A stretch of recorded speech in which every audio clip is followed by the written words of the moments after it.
semuanya, jadi kami bertiga sudah berada di depan Museum Fathahillah. Ini merupakan tampilan depan gedung Museum Fathahillah. Sebelum kita memasuki gedung ini, tentunya kita diharuskan untuk membeli tiket terlebih dahulu per orang. Di tempat tiket sudah ada beberapa peninggalan-peninggalan yang ada di museum ini. Ini dia salah satu contohnya, seperti piano kuno. Kemudian juga ada beberapa peninggalan lain. Nah, ini dia saatnya kita mengeksplor isi yang ada di dalam gedung ini. Jadi 4 batu ini itu peninggalan dari Kerajaan Tarumanegara. Kerajaan Tarumanegara itu salah satu kerajaan tertua yang ada di Indonesia yang dibawa dari India di zaman Hindu Buddha. Nah, dua di sini itu ada caci buaya 1 dan 2, ditemuinnya di desa Cibuaya. Kalau yang di sebelah sini ada Durga Kali, ditemuinnya di Tanjung Priok. Kalau yang di sebelah sini ada Ganesha, yaitu seorang segajah ya. Ditemuinnya itu di Pasar Minggu, Jakarta Selatan. Dia ini salah satu lambang dari kampus di Indonesia juga, ITB. Tulisannya itu bahasa Sanskerta Palawa. Untuk tulisannya artinya aku masih kurang ngerti. Tapi ini tidak prasasti tersebut merupakan prasasti terpanjang. Di sini tuh dia dicari membutuhkan waktu sekitar 21 hari untuk menggali untuk menemukan prasasti Tugu ini. Dia digali itu atas utusan dari Raja Purnawarman. Gitu. Terus kalau yang di sini ini merupakan prasasti Cirautan. Prasasti Cirautan ini ditemukan di Sungai Cirautan. Dan di sini tuh ada jejak kaki manusia, di mana jejak kaki ini merupakan jejak kaki Raja Purnawarman. Terus di sini ada sebuah kata, itu bahasa Sanskerta Palawa juga, di mana kedua ini adalah bukti bahwa Raja Purnawarman itu pernah hidup di dunia ini. Gitu. Terus kalau yang ini merupakan prasasti kebun kopi. Prasasti kebun kopi ini ditemukan tidak jauh dari prasasti Cirautan. Nah di sini kan kira-kira apa nih Kak? Bisa tebak gak? Ini jejak kaki apa gitu? Hewan apa gitu? Gajah. Iya, ini jejak kaki gajah. Gajah ini ada punya nama juga, Airawata, di mana gajah ini merupakan gajah yang pernah ditumpangi oleh Raja Purnawarman. Gitu. Terus di sini juga bukti, ada kaki gajah ini adalah bukti bahwa gajah itu pernah hidup dan yang menunggangi juga pernah hidup. Kedua ini adalah bukti.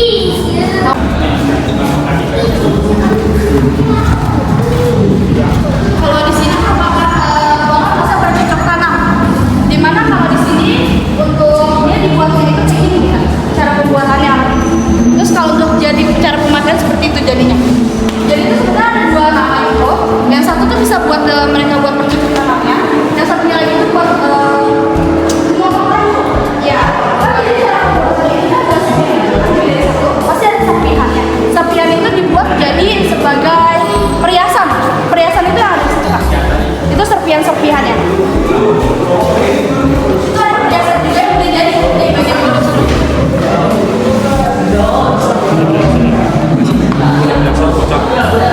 Ini untuk cara pembuatannya dan di belakang sana untuk cara pemakaiannya.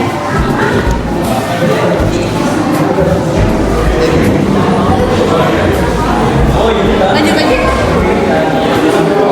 Nah, kalau di sini tuh ada wilayah tinggalan kebudayaan suku Buni, di mana di sini bagian merah-merah ini merupakan penyebaran suku Buni, dan di mana kita menemukannya juga itu gerabah-gerabah, itu peninggalan-peninggalan. Jadi dia selama dia menyebarkan luas suku Buni, dia itu membawa gerabah gitu kan. Gerabah itu ada di belakang. Jadi peninggalan-peninggalan suku Buni. Kita juga bisa lihat tentara manusia dan juga perhiasannya, tapi hanya foto. Iya. Mau lanjut? Boleh lihat tuh. Untuk gerabahnya tadi kita bisa lihat aslinya di sana. Terus yang di sini gerabahnya dan ini ada tulang tengkorak. Jadi peninggalan suku Buni semua.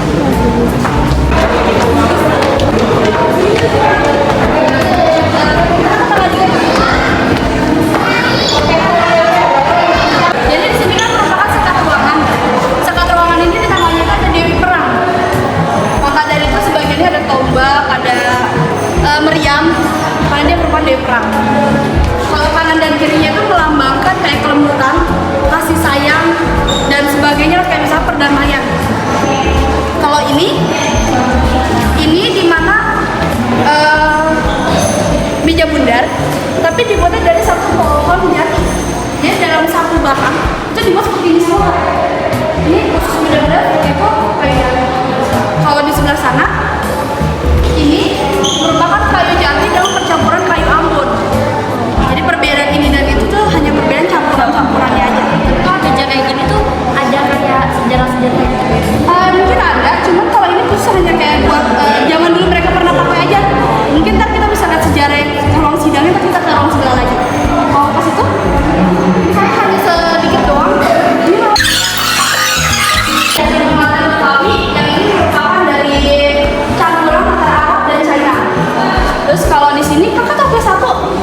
bisa dilihat.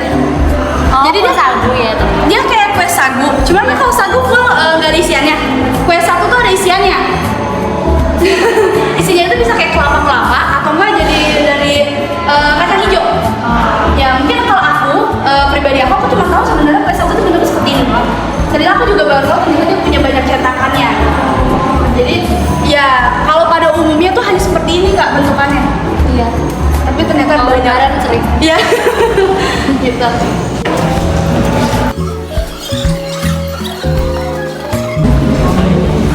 Kalau ini merupakan kayak Jakarta menuju masa depan. Ya cuma di foto-foto gini doang. Nah dulunya tuh di sini sebenarnya kemarin di sini ada furnitur. Cuma untuk hari ini mungkin dipindahkan. Seperti ada acara. Aku juga untuk kurang lebih infonya kurang info lah. Terus kalau kakak di sini ada bawa kertas atau stick notes bisa ditempel di sini semua.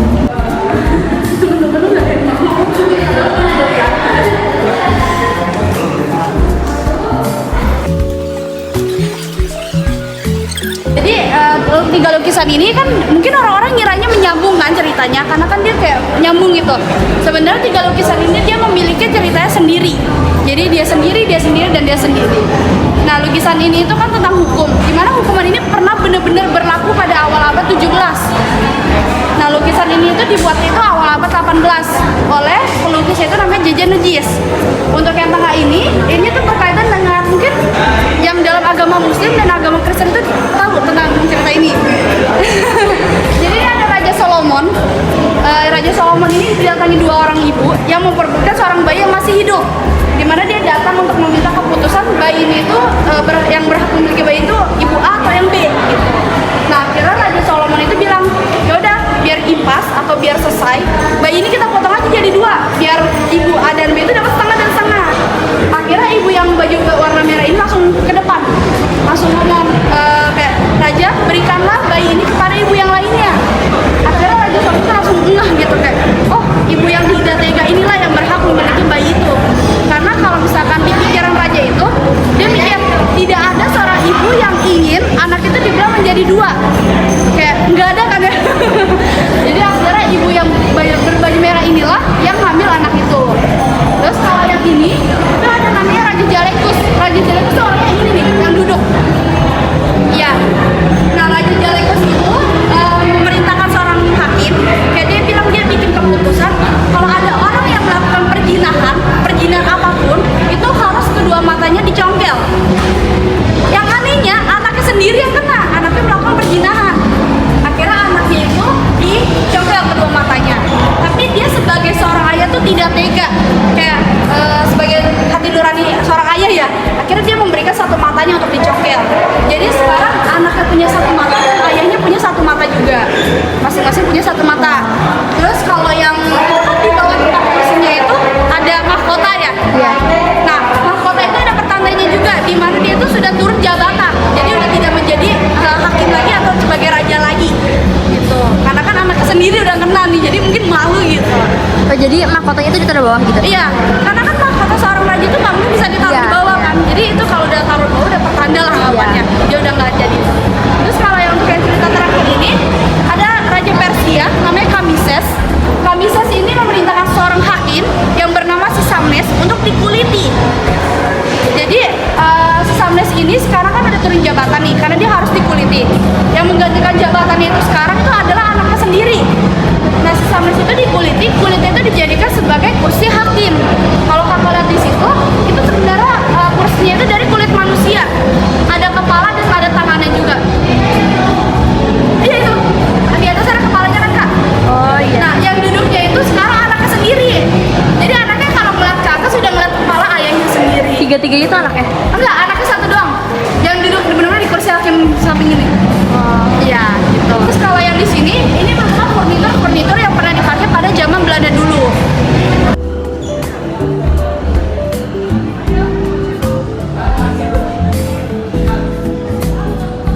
Kalau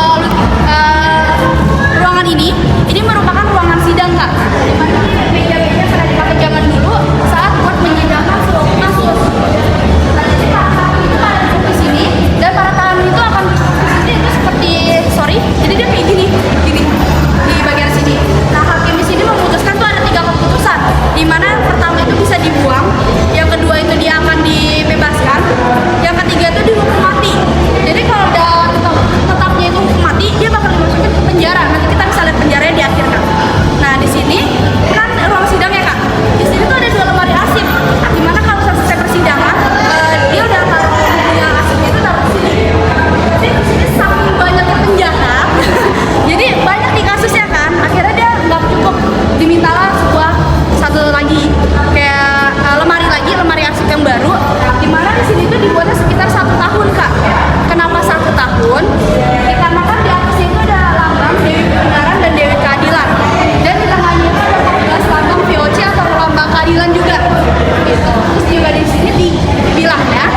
sidang juga. Ada patung setengah badan ya. Itu merupakan pangeran pertama Belanda, namanya William van Oranje. Gitu. Kalau di sini ini merupakan mini masa. Jadi di Australia juga ada gedung yang mirip sama Museum Sejarah Jakarta juga.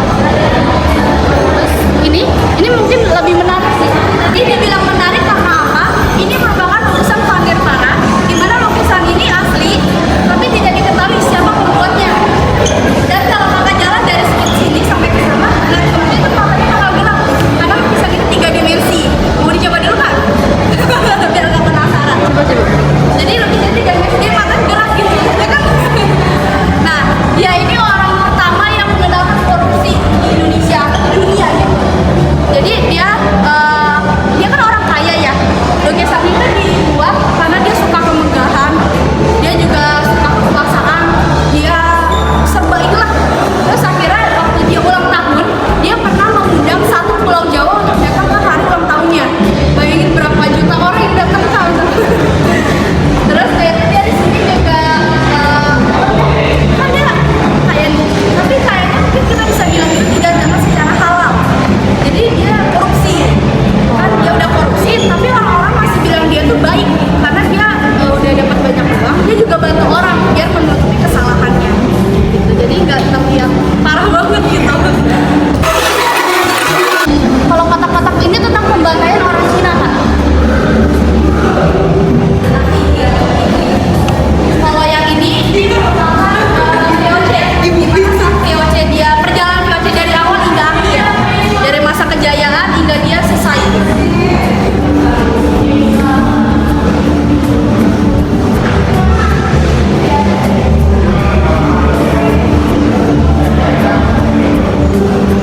Kalau di sini kan ada furnitur nih. Furnitur ini tuh bukan hanya sebagai furnitur, tapi ini pernah dipakai pada saat zaman dulu. Dimana furnitur ini dibuat di Jepara dan kayunya ini tuh asli dari Indonesia. Akan tetapi ornamennya tuh beda-beda. Yang ini dari Netherlands, ada yang dari China, yang paling besar juga ada dari Netherlands, dan ini dari China. Jadi beda-beda semua. Dari beberapa ini juga ada yang dari Indonesia, ada yang dari Australia, Netherlands, China, dari berbagai daerah. Tapi untuk kayunya asli dari Indonesia dan pembuatan di Indonesia, akan tetapi ornamennya doang yang membedakan. Terus kalau di atas sana kak, itu ada jembatan yang belum jadi. Ini yang jadi belum ya? Oh ini belum ya? Nah yang kalau di situ kan ada jembatan nih. Jembatannya kira-kira kakak tahu gak itu di mana? Itu jembatan Intan? Nggak tahu juga? Enggak. Nah, bisa juga ke sana ntar kalau itu. Di sini jembatan Intannya itu ada diletaknya di halte Kali Besar. Kakak tinggal lurus, itu ada jembatan. Itu namanya jembatan Intan. Dia dinamai jembatan Intan karena apa? Gara-gara zaman dulunya itu ada namanya bastion. Bastionnya itu namanya itu sebagai diamond. Akhirnya sekarang jembatan ini kan diambil sama pemerintah Indonesia. Pemerintah Indonesia itu nggak mau sampai ada kata-kata yang berunsur dari Inggris, bahasa Inggris gitu. Akhirnya dibuatlah dari diamond menjadi intan. Jadi sekarang itu dinamain jembatan Intan, dan sekarang itu bisa buat tempat foto-foto, bisa naik juga ke atasnya, dicoba ke atasnya, cuman dibatasin per orangnya gitu. Ya misalnya hanya 5 orang yang bisa naik, turun lagi baru gantian. Terus kalau di sampingnya itu ada gereja Sion, di mana gereja Sion itu merupakan gereja tertua yang ada di Batavia. Untuk letaknya itu ada di halte Pangeran Jayakarta, seberang-seberangan. Bisa juga jalan dari sini dekat kok. Mungkin dari stasiun Jakarta Kota itu seberangnya langsung kelihatan gereja Sion. Oh untuk berdiri aku kurang tahu, cuman dia udah lebih tua sih, hampir sama gedung ini. Soalnya kan dari zaman Batavia kan, dari pas Batavia, maka dia dibilang gereja pertama atau gereja tertua yang ada di Batavia. Dimana Batavia itu kan luas sampai ke Glodok, itu pun tetapnya Batavia namanya. Mungkin ntar aku bisa tanya lebih lagi. Nah, kalau di sini merupakan ruangan Ome London kan. Nah, Ome London itu bisa dibilang ya merupakan kehidupan di luar Batavia.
jadi masih Tapi kalau kayak gini tuh ada kayak apa ya? sejarahnya. Iya. Nggak ada, cuma ini pernah lahirnya sebuah kota, jadi pas kota ini dibuat, anggapnya ini udah ada. Jadi dia anggapnya juga bisa jadi saksi bisu saat kota ini dibangun. Ini tempat dan bel meja, ini botol keramik. Kalau misalkan dalam agama gitu pasti ada kegunaannya. Ini penangkaran dan rumah. Kalau di sini, ini bukan hanya sembarang balkon Kak, dimana dulunya itu kalau orang para petinggi Belanda ingin melihat eksekusi mati, dia akan berdiri di sini. Eksekusi matinya itu dilakukan di sebagian sebelah kiri pelataran.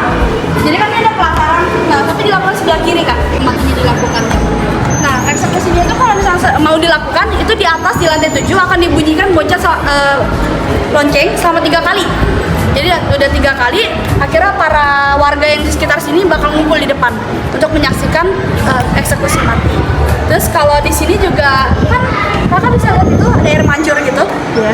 Itu dulunya itu dipindahkan dari Glodok. Dia itu juga airnya juga dari Glodok juga ke sini mengalir, dan dia tuh turun airnya bunyi grojok-grojok. Akhirnya itu Glodok itu dinamakan Glodok gara-gara air itu. Gara-gara bunyi grojok-grojok gitu. Terus kalau di belakang kan kelihatan nggak ada meriam? Ya, itu namanya meriam si Jagur. Dimana itu dia punya arti aku lahir dari diriku sendiri. Dikarenakan apa? Gara-gara dia merupakan peleburan dari 16 meriam kecil menjadi satu. Jadi dari meriam kecil-kecil tuh dileburin jadi satu, dia dibikin dari meriam si Jagur. Mungkin bagi Indonesia, bagi bangsa Indonesia, artinya kotor. Jadi di ujungnya itu dia ada tanda seperti tangan kelimpet gini. Iya, gitu. di sana ya? Iya. Tapi di bangsa Portugis itu artinya itu kesuburan Kak. Jadi kalau Indonesia kan emang kotor ya. Tapi di bangsa Portugis itu artinya kesuburan. Dimana sekarang itu ditutup dikarenakan dulunya bangsa Indonesia kan masih orang-orang yang ngiranya mitos ya. Dia datang ngasih sesajen, dipegang gitu, dielus. Katanya kalau pulang dia langsung hamil. Ya dulunya juga itu meriamnya ada di Museum Sejarah Jakarta ini, ada di bawah dekat kantin. Tapi setelah itu akhirnya dipindahkan ke depan sana dan ditutup. Kalau tadi eksekusi matinya tuh dia gimana? Eksekusinya matinya kan ada di bawah. Iya. Itu ada 2 pilihan, bisa digantung dan bisa dipenggal. Tapi rata-rata semua itu pilih dipenggal. Karena menurut penelitian, katanya kalau dipenggal itu kayak rasa sakitnya tuh hanya sedikit. Tapi kalau misalkan digantung kan kayak pelan gitu kan, jadi rasa sakitnya banyak.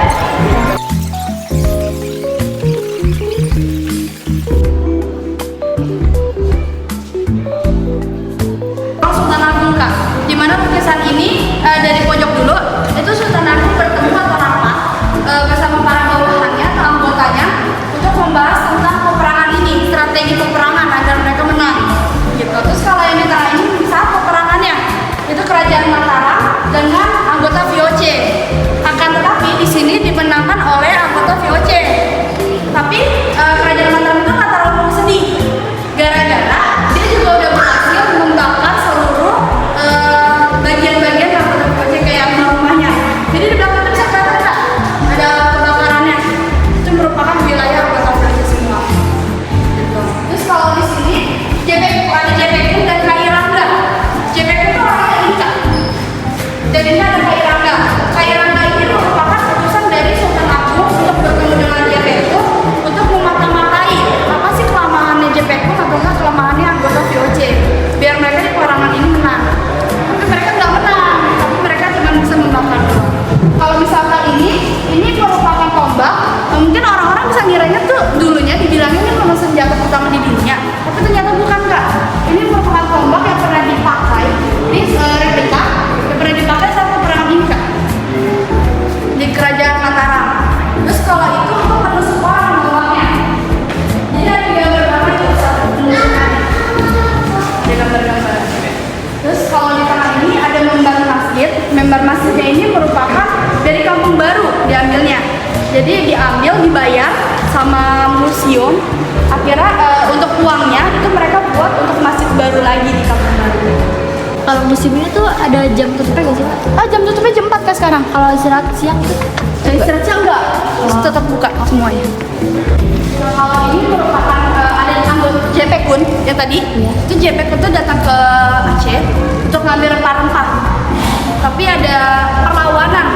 Jadi digambarkan darah semua karena pertumpahan darah, karena jadi dia kan datang ke Banda Neira nih. Di Banda Neira itu, di pulau itu sekarang hanya sisa 1.000 orang gara-gara pertumpahan darah ini, makanya digambarkan semuanya merah. Jadi di pulau Banda Neira hanya tersisa 1.000 orang, misalnya dari 5.000 orang 4.000 orang itu meninggal gara-gara penyerangan ini. Terus ini merupakan map pada tahun 1619 di Batavia. Jadi yang kita berdiri sekarang ini dulunya gini. Ini kan masih belum jadi apa-apa nih Kak. Nah kalau ini udah jadi. Ini pada tahun 1650-an saat sudah jadi. Ya tadi aku bilang Mame London tuh tinggalnya di sini Kak. Ini kan ada benteng nih Kak, benteng semua. Nah Mame London tuh tinggalnya yang ada di sini. Kalau yang di sini tuh mereka yang mengasingkan diri agar mereka tidak kena penyakit. Kita sekarang ada di huruf M Kak, yang ada di sini. Kenapa itu kok bisa M? Karena kita ada di museum sejarah. Jadi museum sejarah Jakarta itu ada di huruf M. Terus kalau misalkan jembatan Intan itu diperkirakan dari huruf 4 sampai ke 5. Ini sebentar, apa deh? Di ujung sana. Terus museum Bahari ada juga di bagian sana, di bagian utara. Iya, peta di sini, peta Batavianya. Terus kalau yang di luar sini merupakan Mame London, yang kehidupan di luar Batavia. Mame London di mana posisi ininya? Geografisnya? Oh, kalau ini kan Jakarta nih anggapannya. Yang ini Bogor, Depok dan sebagainya. Jadi bisa disebutnya Jabodetabek, tapi Jakartanya dihilangin. Iya.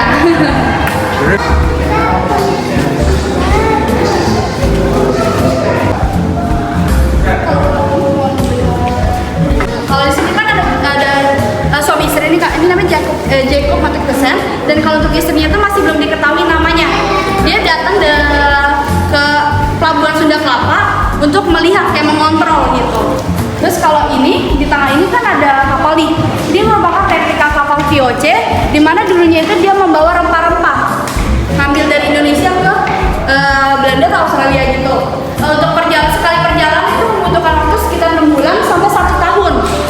Terus dia pernah karam, tapi karamnya saat bukan bawa rempah-rempah. Dia karam saat membawa pintu Batavia. Dia karam ada di perairan Australia, dan setelah beberapa tahun kemudian serpihan itu ditemui, dan serpihan itu ditaruh di salah satu museum yang ada di Australia. Jadi kalau untuk mau lihat serpihannya atau bentuknya gitu, ternyata harus ke Australia dulu. Kalau yang bagian belakang ini tuh Itu hanya pelayan-pelayannya. Ya, jadi yang paling menonjol itu hanya suami istri ini, Jacob Matthewson dan istrinya. Tapi sampai sekarang itu istrinya masih nggak diketahui siapa namanya gitu. Kita cuma tahu Jacob Matthewson.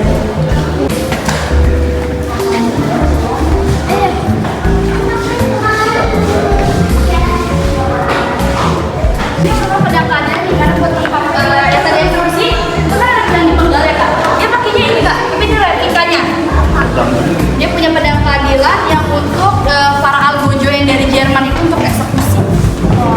Ya. Terus kalau di sebelah situ itu merupakan hadiah dari saudagar Arab. Itu kayak sebagai tanda persahabatan, damai dan sebagainya. Kalau yang tengah ini merupakan Meriam Cirebon Kak. Meriam Cirebon ini merupakan pemberian dari Putri China kepada Raden Wijaya Krama sebagai lamaran kan. Jadi Putri China itu merasa kayak Raden Wijaya Krama tuh kayak tampan sih, kok dia benar-benar pintar dan sebagainya. Akhirnya dia datang untuk melamar Raden Wijaya Krama menggunakan ini. Terus di sini tuh ada hewan-hewan gambarnya, tapi ini hewan-hewan mitos Kak, dimana gambar kayak hewan Garuda dan naga. Terus Raden Wijaya Krama tuh orang yang gini Kak, dia merupakan putra ketiga dari Tiga Sakti. Ini merupakan bukti perjanjian Sunda Portugis Kak. Jadi ini kan replika, untuk yang aslinya itu ada di Munas, Museum Nasional. Terus kalau di belakang kakak, kira-kira ada yang tahu nggak ini apa? Gedung apa ini? Kayak Banten ya? Masjid. aku juga mikir masjid. Ternyata ini bukan masjid Kak, ini merupakan gereja. Oh, ini gereja.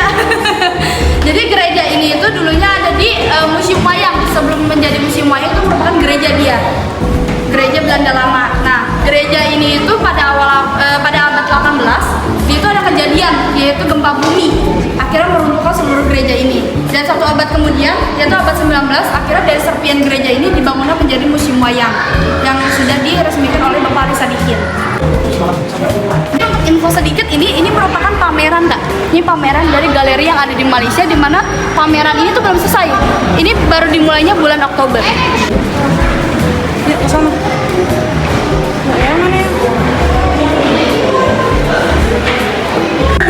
Nah, kalau ini merupakan sejarah gedung ini, Kak. Jadi gedung ini kan dibuatnya tahun 1660-an. Akhirnya itu direnovasi. Direnovasinya itu pada 25 Januari 1707 di bawah kepemimpinan Gubernur Jenderal Johan van Horn.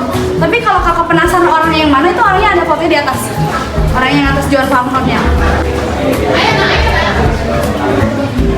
Kalau yang bawah ini ya? Yang bawah nih, Kak. Kakak ini. Yang bawah itu merupakan saat selesainya. Dia kan selesai ini kan direnovasi nih. 3 tahun kemudian itu pada 10 Juli 1710 di bawah kepemimpinan Gubernur Jenderal Abraham van Riebeeck, orangnya yang bawah. Ya, orangnya yang ini. Jadi saat mereka renovasi pembuatannya itu yang atas masa jabatannya. Tapi saat selesai 3 tahun kemudian jabatannya pas saat di Van Riebeeck. Terus kalau untuk yang sebelah kanan nih, ini merupakan putri. Ini putrinya itu dari putri Johan van Horn, Kak. Johan van Horn itu tadi bapaknya yang atas. Ya, terus kalau yang ini, kakak tadi kan kita lihat nih ke depan nih, Kak, di depan gedung. Nah, depan gedung tuh dulunya kayak gini, Kak. Kalau sekarang mungkin kita bisa lihat lah ya. Kalau dulu seperti ini, kayak seperti kerajaan semua. Terus yang tadi kita lihat gereja, itu gerejanya ada di sini nih, Kak. Yang sekarang menjadi museum wayang. Dan kemungkinan juga di sini museum sejarah Jakarta, dan yang ini museum keramik. Dulu kan sebelum jadi Jakarta dia pernah namanya itu Kalapa, Sunda Kelapa, terus Jayakarta, baru Batavia, baru Jakarta gitu kan. Ini hanya lini masa atas. Setiap tahun tuh pasti ada suatu kejadian. Kayak tadi di atas ada kejadian pembantaian orang Cina. Terus juga ada saat pelabuhan Tanjung Priok mulai dibangun. Terus ada masa renovasi, kepindahannya bandara Kemayoran ke bandara satu lagi, itu semuanya ada di sini ceritanya.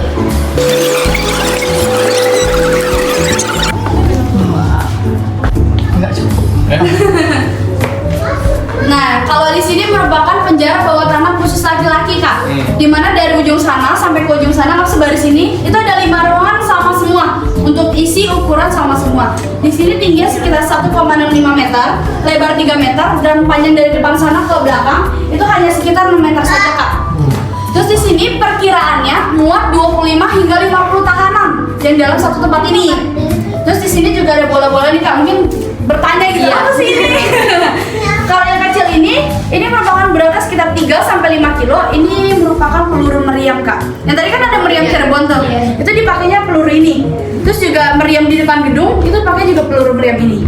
Itu. Terus kalau yang besar, kalau di situ atau di belakang sana kalau kelihatan, itu yang besarnya itu beratnya sekitar 40-80 kilo, Kak.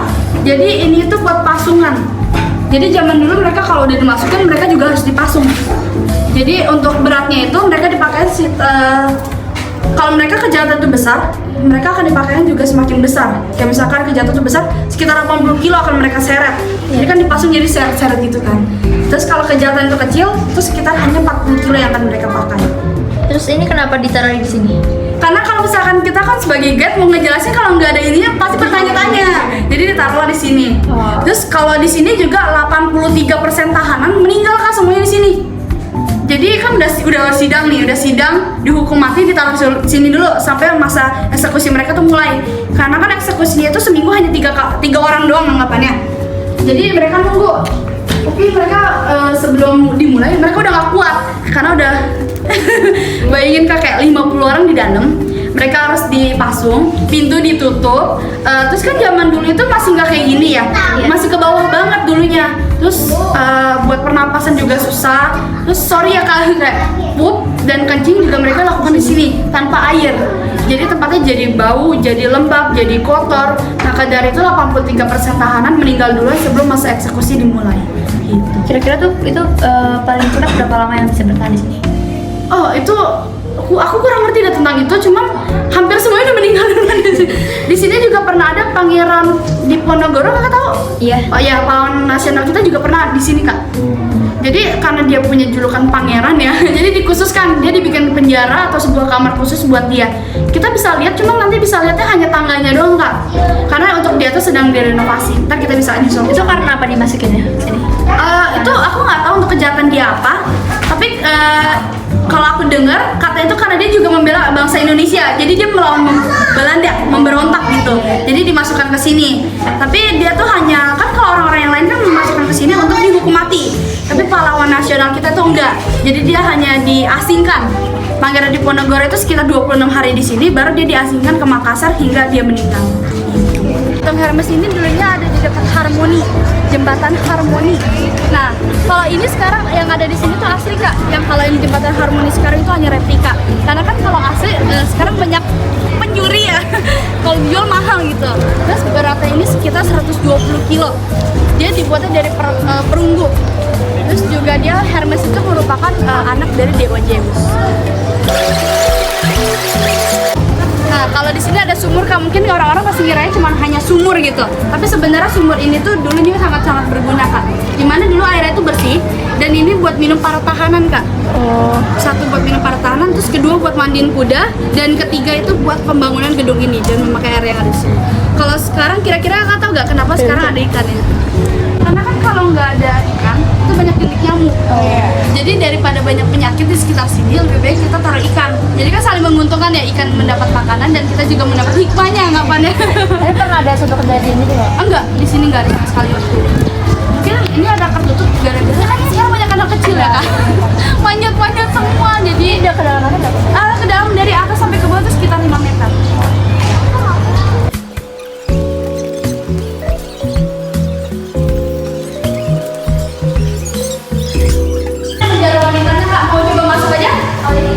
Oh, kalau ini betak, dimana dulunya itu buat mandi para petinggi Belanda. Oh, ya kalau di bawah ini penjara wanita, mau lihat ke dalam? Yuk. Mungkin nggak boleh pakai flash, tapi aku akan bantu buat center. Nah, kalau di sini kan penjara bawah tanah perempuan, dimana di sini tuh buat juga sama kayak laki-laki, sekitar 25 hingga 50 tahanan. Pahlawan nasional kita yang bernama Cut Nyadim juga pernah ada di sini. Dia akhirnya itu kan kalau tadi Pangeran Diponegoro itu diasingkan ke Makassar. Kalau Cut Nyadim itu diasingkan ke Sumedang gitu. Terus di sini mereka kalau hujan, mereka tuh air hujan itu bakal masuk Kak. Jadi udah malah dia wanita, dia nggak bisa berdiri, hanya bisa jongkok. Terus kalau hujan itu bakal kerendam, jadi mereka bakal kedinginan. Terus kan air hujan kotor ya, jadi kulitnya itu kebanyakan udah pada kena air hujan itu jadi pada penyakitan gitu, penyakit kulit. Terus juga kan perempuan kan, untuk itu kan mens ya, darahnya juga kemana-mana karena tidak ada air juga. Terus hampir semuanya meninggal duluan di sini Kak. Karena kan ya tadi aku bilang 50 orang di sini. Terus kalau itu mereka nggak bisa berdiri, hanya bisa jongkok. Jadi kalau keluar rata-rata tuh udah pada kakinya lumpuh. Kalau misalnya mereka masih hidup, kakinya udah tidak ada rasa dan mereka akan meninggal juga. Jadi sebelum eksekusi mereka udah meninggal duluan di depan. Jadi nggak bayangkan Kak, kita di sini 2 menit dia lelah ya. Mereka berhari-hari gitu. Terus juga mungkin kemungkinannya dari sana Kak untuk air-airnya. Jadi kan air hujan gitu, terus bakal masuk. Jadi mereka bakal begini sambil kerendam air hujan. Ada sampai itu nggak kayak bener-bener mentok banget airnya? Kemungkinan sih pasti Kak. Soalnya kan dulu ini pasti kan lebih ke bawah ya Kak. Terus sekarang kan penjara laki-laki juga ke bawah gitu. Jadi kemungkinan udah full gitu loh. Terus pasti hujan juga masuk dari sana karena ini bagian bawah. Terus dan ini ditutup Kak dulunya. Kalau sekarang dibuka biar kita bisa masuk. Waduh. Nah, kalau yang ini itu ada situasi apa di Diponegoro Kak? Sebenarnya kita bisa sebut juga ini sebagai penjara. Tapi mungkin lebih elitnya kamar. Jadi Pangeran Diponegoro itu kan tadi penjara duluan tuh di sana, baru dia dipindahkan ke sini, sebuah kamar di mana di atas itu ada lukisan Pangeran Diponegoro, tulisan Pangeran Diponegoro, dan juga ada kasur, meja, dan kursi-kursinya. Cuman kita nggak bisa naik ke atas karena sedang dalam perbaikan. Nah di atas itu kan Pangeran Diponegoro ditaruh di sana, baru dia diasingkan. Jadi di 3 tempat jadinya nih, penjara ke atas baru diasingkan. Terus kalau ini mungkin ada yang tanya nih, ini kan di apa sih? Ini nggak ada hal khususnya, cuman zaman dulu tuh mereka kalau nampung air pakai tanding. Ya kan kalau ada kesalahan kata atau salah kalimat gitu. Iya, makasih banyak lah kita ya, makasih. Dan aku juga mengucapkan terima kasih karena udah datang ke Museum Sejarah Jakarta.